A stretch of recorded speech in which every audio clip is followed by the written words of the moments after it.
Get your dusty sneakers off my showroom floor before I call the cops on you, boy." Denzel Smith stared at the man who spoke. He was 17 years old. He wore clean jeans and a plain white shirt. His sneakers were not dusty at all. They were fresh out of the box just 2 days ago. The man who spoke was tall with slicked gray hair. His name tag read Gerald Cruz, sales manager. He wore a blue suit that looked expensive. A gold watch hung loose on his wrist. He pointed one fat finger at the glass doors behind Denzel. "You deaf or something, kid?" Gerald said. "I told you to leave." 3 other salespeople stood behind the counter. They watched but said nothing. Denzel did not move. He reached into his back pocket and pulled out a folded piece of paper. His hands were steady. His face showed nothing at all. He had learned a long time ago to keep his feelings hidden from people like this. "I came here to see someone about a car," Denzel said. His voice was calm and clear. Gerald let out a loud laugh. It echoed off the shiny tile floor and the sparkling windows. Several customers turned to look at the scene. An older white couple near a red sports car frowned and whispered to each other. "A car," Gerald said. "With what money? You got a lemonade stand somewhere that I do not know about." The 2 young salesmen laughed along with their boss. The woman at the computer kept her eyes down. Her fingers had stopped moving on the keyboard. She was listening but did not want to be seen listening. Denzel unfolded the paper in his hands. He did not show it to anyone yet. He just held it and looked at Gerald with eyes that gave nothing away. "I would like to speak with the owner of this dealership," Denzel said. Gerald crossed his arms over his chest. His gold watch caught the light and flashed. He took 3 steps toward Denzel until they stood just 4 feet apart. "The owner does not waste his time with people who cannot afford a cup of coffee from our waiting room," Gerald said. "I did not ask for coffee," Denzel said. "I asked for the owner." A vein began to pulse in Gerald's forehead. His face turned a shade of pink that clashed with his gray hair. He was not used to anyone talking back to him, especially not a black teenager in fresh sneakers. "Listen here," Gerald said through his teeth. "I have been selling cars for 32 years in this town. I can spot a time waster from a mile away. You are a time waster. Now get out before I have security drag you out." Denzel looked past Gerald to the back of the showroom. There was a hallway with a sign that read Executive Offices in gold letters. He started to walk toward it. Gerald grabbed his arm hard. "Where do you think you are going?" Gerald demanded. Denzel looked down at the hand on his arm. Then he looked up at Gerald. Something in his eyes made the older man let go and step back. "To find the owner," Denzel said, "since you will not help me." "Security," Gerald shouted. His voice cracked on the word. A large man in a black uniform came jogging from the side entrance. He was bald with thick arms and a serious face. His name tag said Dave in white letters. He looked at Denzel, then at Gerald. "What is the problem here?" Dave asked. "This kid refuses to leave the premises," Gerald said. "He is causing a disturbance." Denzel held up both hands to show he meant no harm. He still held the folded paper in his right hand. "I came to see the owner about some business," Denzel said to Dave. "This man will not let me speak to anyone." Dave looked back and forth between them. He had worked at Prestige Motors for 5 years. He had seen Gerald treat people badly many times before. But this was the first time he had seen someone stay so calm about it. "Kid, do you have an appointment?" Dave asked. "No," Denzel said, "but I have something the owner will want to see." Gerald let out another sharp laugh. "Oh, this should be good. What do you have?" "A winning lottery ticket." Denzel finally smiled.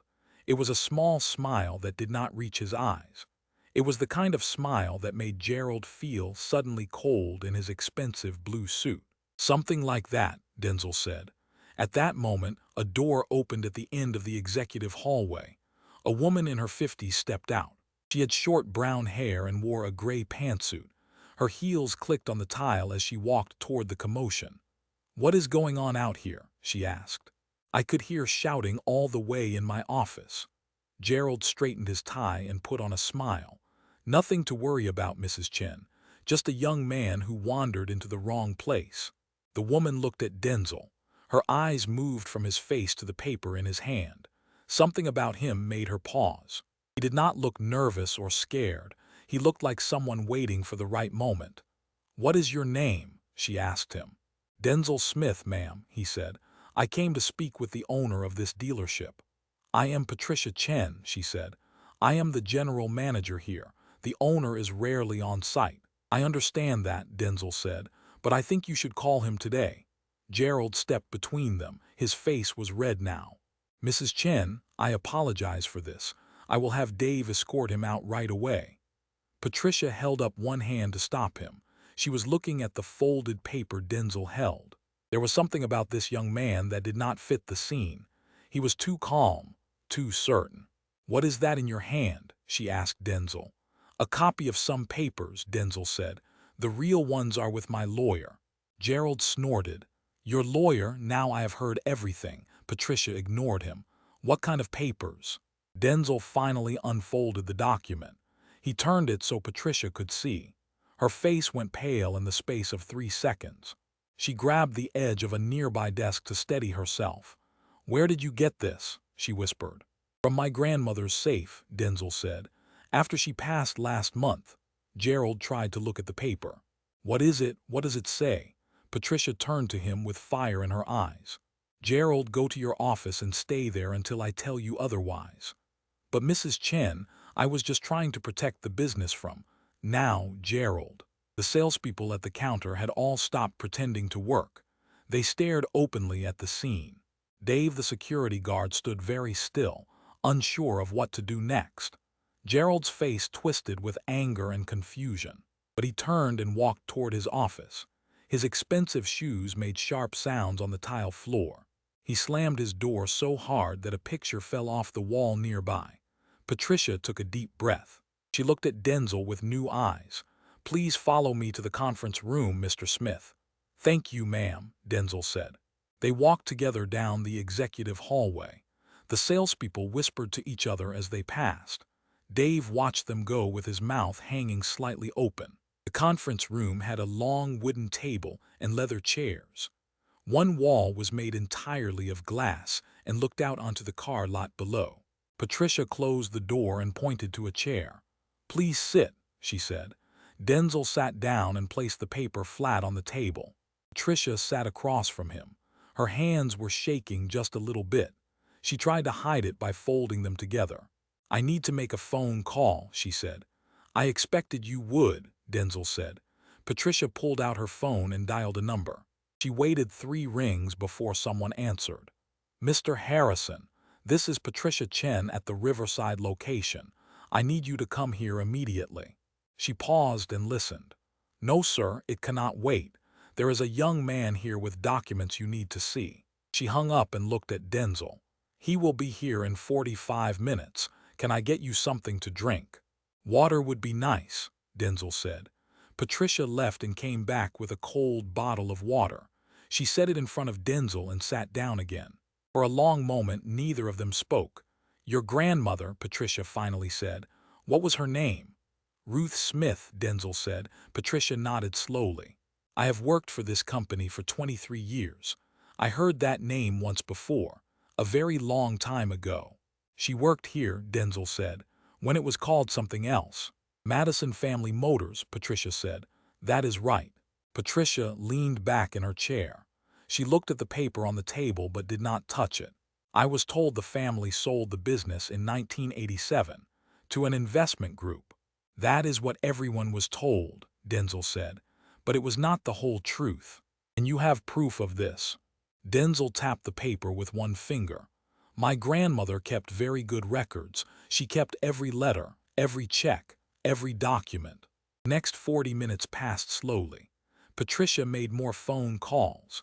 Denzil drank his water and looked out the window at the rows of shiny cars below. He thought about his grandmother and all the things she had never told him while she was alive. At exactly 2:15 in the afternoon, the conference room door opened. A man in his 60s walked in. He wore a black suit with a red tie. His hair was white and cut very short. His eyes were sharp and quick. "I am Richard Harrison," he said to Denzil. "I own this dealership. Show me what you have." Denzel pushed the paper across the table. Richard picked it up and read it. His face did not change at all. He was very good at hiding his feelings, too. "Where is the original?" Richard asked. "With my lawyer," Denzel said, "like I told Mrs. Chen." Richard set the paper down. He pulled out a chair and sat at the head of the table. His movements were slow and careful, like a man who was thinking very hard. "Do you know what this paper claims?" Richard asked. "I know exactly what it claims," Denzel said, "because it is true." Richard tapped his fingers on the table. The sound was like a drumbeat in the quiet room. Patricia sat very still in her chair. She looked back and forth between the two of them. "Your grandmother," Richard said, "Ruth Smith, she worked in the office here for many years." "For 32 years," Denzel said. "And you are saying that she was more than just an employee." Denzel leaned forward. His eyes locked onto Richard's face. "I am saying that in 1978, your father needed money to keep this business alive. He was about to lose everything. My grandmother had saved $40,000 from working 2 jobs for 15 years. Richard's jaw tightened. "Go on." "She gave him that money, not as a loan, as an investment, in exchange for 25% ownership of Madison Family Motors. That is a very serious claim." "It is the truth." Denzel pointed at the paper. "That is a copy of the partnership agreement, signed by your father, James Harrison, signed by my grandmother, Ruth Smith, witnessed by a notary public." Patricia put her hand over her mouth. She looked at Richard with wide eyes. Richard picked up the paper again. He read every word very slowly. When he finished, he set it down and folded his hands on the table. "If this is real," he said, "why did your grandmother never come forward?" Denzel sat back in his chair. His face showed pain for the first time since he walked into the showroom. "Because your father told her that a black woman could never be a public partner in this business," Denzel said. "He said it would ruin him. He promised to pay her share of the profits in secret. He said one day, when times changed, he would make it right." The room was completely silent. Outside the glass wall, a salesman was showing a car to a young couple. They had no idea what was happening just one floor above them. "My grandmother waited 47 years, Denzel said. "Your father died without making it right. You took over the business and never knew she existed." Richard's face had gone gray. He looked like a man who had just been told very bad news by a doctor. "I found 7 boxes in her closet after the funeral," Denzel said. "Letters, receipts, bank records showing cash deposits that match profit-sharing calculations. Everything she kept because she knew one day someone might try to deny the truth." Patricia spoke for the first time in many minutes. "Mr. Harrison, if this is legitimate, the company could owe decades of profits to this young man and his family." Richard held up his hand. "I am aware of what this could mean, Patricia." He stood up and walked to the glass wall. He looked down at his dealership, his cars, his employees, his life's work that had started with his father's signature on a piece of paper. "I need to have my lawyers look at these documents," Richard said without turning around. "I expected you would," Denzel said. "My lawyer is ready to meet with them whenever you want." Richard finally turned back to face Denzel. Something had changed in his eyes. The sharpness was still there, but there was something else now, something that might have been respect. "That man who spoke to you in the showroom," Richard said, "Gerald Cruz." "Yes, sir. What did he say to you exactly?" Denzel repeated the words without any emotion, every single one of them. When he finished, Richard's face had turned red. "Patricia," Richard said, "get Gerald in here. Now." Gerald walked into the conference room with his shoulders back and his chin up. He still thought he had done nothing wrong. He did not know that his world was about to fall apart. "You wanted to see me, Mr. Harrison," Gerald said. Richard pointed at an empty chair. "Sit down." Gerald sat. He glanced at Denzel with a look of pure hatred. Then he turned to Richard with a smile that did not touch his eyes. "I apologize for the disturbance earlier," Gerald said. "I was simply trying to maintain the high standards of our establishment." "Tell me what you said to this young man when he entered the showroom," Richard said.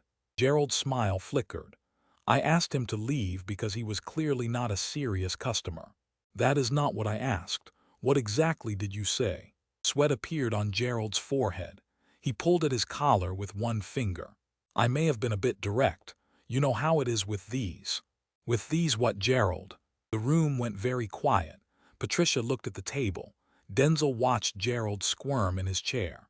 Richard stood perfectly still with his arms crossed. I just meant young people who wander in off the street, Gerald said quickly. Time wasters. You called him boy, Richard said. You told him to get his dusty sneakers off your showroom floor. You threatened to call the police on him. Gerald opened his mouth and closed it again. He had no words left. This young man, Richard said slowly, may be a 25% owner of this company. The color drained from Gerald's face. He looked at Denzel with new eyes. Then he looked at the paper on the table, then back at Richard. That is impossible, Gerald whispered. It is very possible, Richard said. And if it turns out to be true, you just insulted someone who could fire you tomorrow. Gerald stood up so fast that his chair fell over behind him. Mr. Harrison, I have worked for this company for 32 years. And in 32 years, have you ever treated a customer the way you treated this young man today? Gerald's mouth moved, but no sound came out. Because I suspect this is not the first time, Richard said. I suspect you have been chasing people away from my showroom for years based on how they look. I would never. Do not lie to me, Gerald, not now. Patricia cleared her throat. Mr. Harrison, there have been complaints. I have files. Richard turned to her. How many complaints? 23 in the past 5 years alone, Patricia said. I brought them to Gerald directly as per company policy. Gerald's face twisted with rage. Those were all fake complaints from people trying to get something for nothing. All 23 of them, Richard asked. The silence that followed was answer enough. Gerald looked around the room like a trapped animal. His 32 years of sales experience told him exactly how bad this was going to get. Clean out your desk, Richard said. You are done here. Gerald slammed his hand on the table.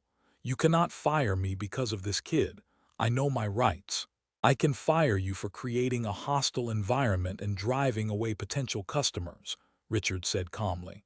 Which is exactly what I am doing. Security will watch you pack your things. Gerald turned to Denzel with poison in his eyes. You think you have won something here. This is not over. Denzel looked back at him without fear. Yes, it is. Dave, the security guard, appeared in the doorway. He had heard everything through the thin walls. He almost looked happy about what came next. Follow me, Gerald, Dave said. Gerald ripped off his name tag and threw it on the table. He walked out without another word. His footsteps echoed down the hallway until a door slammed somewhere far away. Richard sat back down across from Denzel. The tension in the room had changed. It was still serious, but the anger was gone. Now there was only business to discuss. I want to be clear about something, Richard said. I did not know anything about this arrangement between my father and your grandmother. I believe you, Denzel said. If these documents are real, my father did a terrible thing. He broke a promise and stole from a woman who trusted him. Denzel nodded slowly. My grandmother never called it stealing. She called it waiting. She believed your father would make it right someday. Richard rubbed his forehead with one hand. She waited 47 years. She was a patient woman.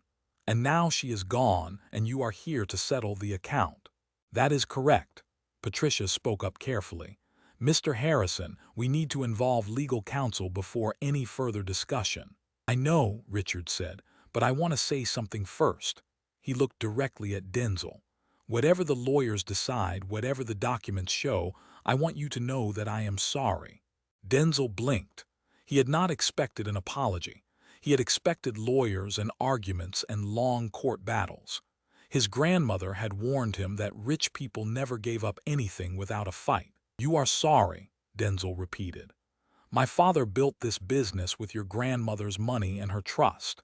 He used her savings and then hid her away like a dirty secret because of the color of her skin. Richard shook his head. That is not the man I thought he was. He was a man of his time, Denzel said quietly. That is not an excuse. There were plenty of men in his time who did the right thing. Richard stood up again. I am going to call my lawyers. We are going to verify these documents, and if they are real, we are going to make this right. How? Denzel asked. Richard walked to the window again. He stared down at his dealership for a long moment. My father named this place Madison Family Motors after his mother's family, Richard said. He changed it to Prestige Motors when he sold it to the investment group, except he did not really sell it. He hid your grandmother's share and kept the money. That is what the records show, Denzel said. Then the records show that this company owes your family 25% of every dollar of profit for the past 47 years. Patricia made a small sound. She was doing the math in her head. The numbers were enormous. Richard turned back to face them, plus interest, plus the value of her original investment adjusted for inflation, plus whatever else the courts decide is fair. That could be tens of millions of dollars, Patricia said. It could be more than that, Richard said. This company has grown a lot since 1978. Denzel stood up slowly. His legs felt weak for the first time all day. He had known the numbers were big. His lawyer had shown him the calculations. But hearing it said out loud in this room made it feel real. My grandmother just wanted to be recognized, Denzel said. She wanted people to know that she helped build something.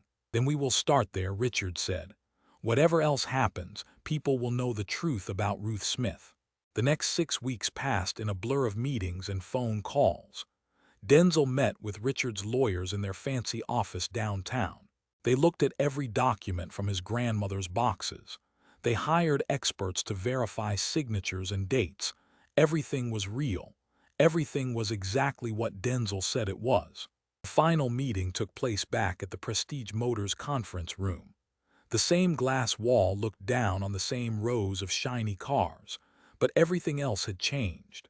Richard sat on one side of the table with 2 lawyers in expensive suits. Denzel sat on the other side with his own lawyer, a young black woman named Angela Torres who had known his grandmother from church. We have reviewed all the documentation, Richard's lead lawyer said. Our client is prepared to make the following offer. He slid a folder across the table. Angela opened it and read through the papers. Her eyes grew wider with each page. This is more than we asked for, she said. I know, Richard said. It is what is right. Denzel looked at the numbers. Full payment of his grandmother's ownership share at current market value. 47 years of profit distributions with interest. A seat on the board of directors. And one more thing that made his throat tight. You want to rename the company? Denzel asked. Richard nodded. Smith Harrison Motors, your grandmother's name first. Denzel thought about his grandmother. She had worked 2 jobs for 15 years to save $40,000. She had given that money to a white man who promised to do right by her. She had waited almost half a century for that promise to be kept. She had died believing that someday the truth would come out. She had trusted Denzel to make it happen. And now, sitting in this conference room with papers worth millions of dollars in front of him, Denzel understood something important. I want to add something to the agreement, Denzel said. Richard raised his eyebrows. What? A scholarship fund for employees and their children, named after my grandmother. Angela leaned over. Denzel, are you sure that would come out of your share? I am sure. My grandmother believed in giving people chances. That is what I want to do with her money. Richard smiled for the first time since the whole thing started. It was a real smile that reached his eyes. I think that can be arranged, he said. They signed the papers that afternoon. Denzel walked out of the conference room as a part owner of one of the biggest car dealerships in the state. The salespeople who had watched Gerald kick him out now watched him shake hands with the owner. One of them, the woman who had stared at her computer screen that first day, stopped him near the door. Mr. Smith, she said quietly. Denzel turned. Yes. I should have said something that day. When Gerald treated you that way, I was a coward. Denzel studied her face. She looked like she had not slept well in weeks. Guilt could do that to a person. What is your name? He asked. Linda, she said. Linda Park. Well, Linda, you have a choice now. You can keep being a coward, or you can be different. The past does not have to control the future. He walked out into the afternoon sun. His car was parked at the far end of the lot. It was old and small and needed a new paint job. He had driven it here on that first day when Gerald called him boy and told him to leave. Denzel unlocked the door and sat behind the wheel. He pulled out his phone and looked at a picture. His grandmother smiled back at him. She was wearing her Sunday dress and her good pearls. The photo was taken at his 16th birthday party just 2 years ago. "We did it, Grandma," he said to the picture. "We finally did it." He started the engine and drove away from the dealership. In the rearview mirror, he could see workers already putting up new signs. By next week, the whole town would know the name Ruth Smith, the woman who built an empire with her savings and her trust, the woman who waited 47 years for justice, the woman whose grandson walked into a showroom in fresh sneakers and walked out owning 25% of it. Gerald Cruz saw the news from his apartment that night. He threw his remote at the television and cracked the screen. Then he sat in the dark and thought about every person he had chased away over 32 years. He wondered how many of them had been somebody important. The answer, he realized too late, was all of them, every single one.